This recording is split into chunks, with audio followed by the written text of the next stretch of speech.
बेबाक, बेझिझक या बदमिजाज, कंगना क्यों हर बार आफत मोल लेती हैं? बुजुर्गों ने कहा है तोल मोल के बोल, लेकिन बॉलीवुड की क्वीन कंगना को यह समझ नहीं आता।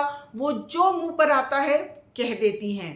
कृषि कानूनों पर बयान देने वाली कंगना ने पहली बार बीजेपी के लिए मुश्किलें नहीं खड़ी की हैं।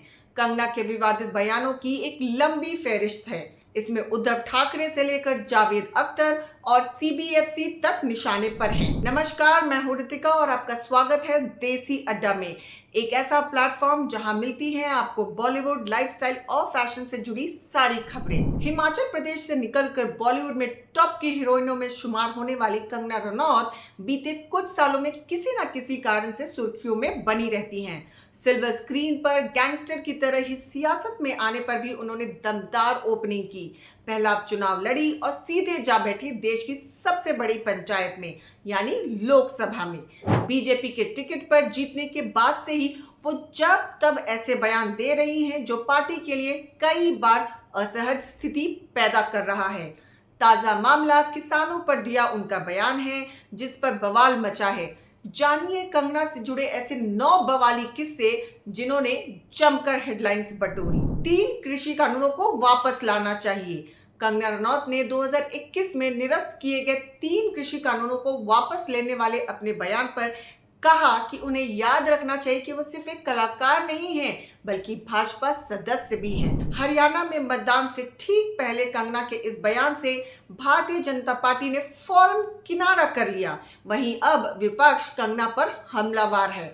हालांकि कंगना ने इसके लिए माफी मांगी और अपने शब्द वापस लिए। सुनिए कंगना ने क्या कहा। नमस्ते दोस्तों, पिछले बीते कुछ दिनों में मीडिया ने मुझसे फार्मर्स लॉ पे कुछ सवाल किए और मैंने ये सुझाव दिया कि किसानों को फार्मर्स लॉ वापस लाने का प्रधानमंत्री जी से निवेदन करना चाहिए। मेरी इस बात से बहुत सारे लोग निराश हैं और डिसअपॉइंटेड हैं। जब फार्मर्स लॉ प्रपोज हुए थे तो हम बहुत सारे लोगों ने जो है उनका समर्थन किया था, लेकिन बड़ी ही संवेदनशीलता से और सहानुभूति से हमारे माननीय प्रधानमंत्री जी ने वो लॉज जो थे वापस ले लिए थे और ये हम सब कार्यकर्ताओं का कर्तव्य बनता है कि हम उनके शब्दों की गरिमा रखें। मुझे ये बात भी ध्यान रखनी होगी कि मैं अब एक कलाकार नहीं, भारतीय जनता पार्टी की कार्यकर्ता हूं और मेरे ओपिनियंस अपने नहीं होने चाहिए, वो पार्टी का स्टैंड होना चाहिए। तो अगर मैंने अपने शब्दों से और अपनी सोच से किसी को डिसअपॉइंट किया है, मुझे खेद रहेगा। I take my words back. Thank you. दूसरा बयान, लाशें लटक रही थी और बलात्कार हो रहे थे। इस बयान ने भी कंगना की मुश्किलें बढ़ाई थी। कंगना ने पिछले महीने आरोप लगाया था कि 3 कृषि कानूनों के खिलाफ किसानों का आंदोलन भारत में बांग्लादेश जैसी स्थिति पैदा कर रहा था और विरोध प्रदर्शन स्थल पर लाशें लटक रही थी और बलात्कार हो रहे थे। भाजपा ने उनकी टिप्पणी की निंदा की और स्पष्ट किया कि उन्हें पार्टी के नीतिगत मामलों पर टिप्पणी करने की ना तो अनुमति है और ना ही वह इसके लिए अधिकृत है। Central board of film certification पर भी बयानबाजी कर चुकी है हमारी क्वीन। कंगना की फिल्म इमरजेंसी फिलहाल सीबीएफसी के पास अटकी हुई है और इस महीने की शुरुआत में प्रस्तावित उसकी रिलीज भी टल गई। फिल्म में पूर्व प्रधानमंत्री इंदिरा गांधी का किरदार निभाने वाली रनौत ने इसका सहलेखन, सह-निर्माण और निर्देशन किया है। वह लगातार सीबीएफसी पर निशाना साधती रही हैं और एक बार इसे गैर जरूरी संस्था तक कहा।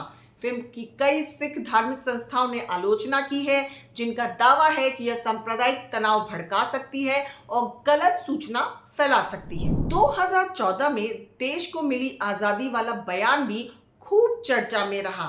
इसी प्रकार नवंबर 2021 में एक समाचार चैनल द्वारा आयोजित कार्यक्रम में रनौत की टिप्पणी के लिए उनकी आलोचना की गई थी, जिसमें उन्होंने कहा था कि भारत को 2014 में वास्तविक स्वतंत्रता प्राप्त हुई, जब नरेंद्र मोदी के नेतृत्व वाली सरकार सत्ता में आई।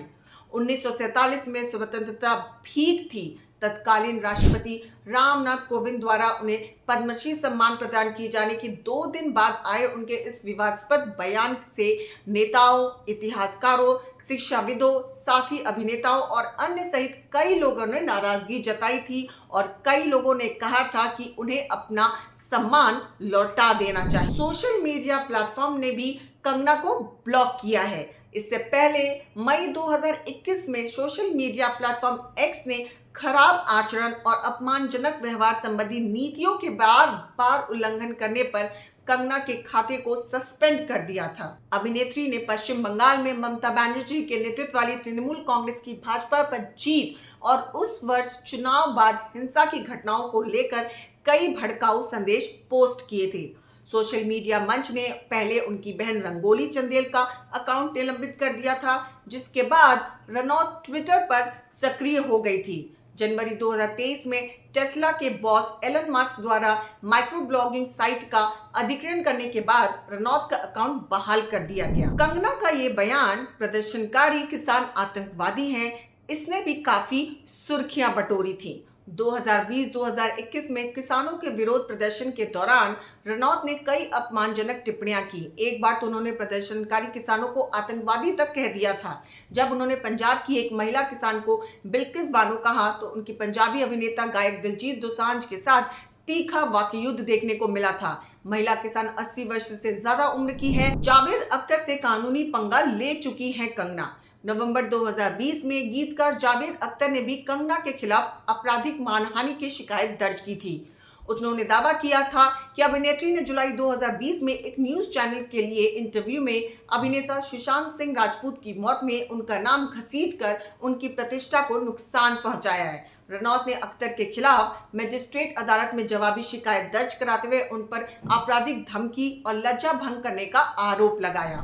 मुंबई की तुलना पीओके से करके भी विवादों में आ चुकी हैं। सितंबर 2020 में कंगना शिवसेना के नेतृत्व वाली महाराष्ट्र सरकार के साथ तब विवाद में आ गई थी जब उन्होंने मुंबई की तुलना पाकिस्तान के कब्जे वाले कश्मीर पीओके से की थी और मुंबई पुलिस की आलोचना की थी। इसके बाद बीएमसी ने बांद्रा के पाली हिल क्षेत्र में स्थित उनके बंगले में अवैध निर्माण को ध्वस्त कर दिया। इस पर भी खूब बवाल मचा था। बॉलीवुड में 99% लोग करते हैं नशा वाली बात से भी काफी मुश्किलों में पड़ गई थी कंगना।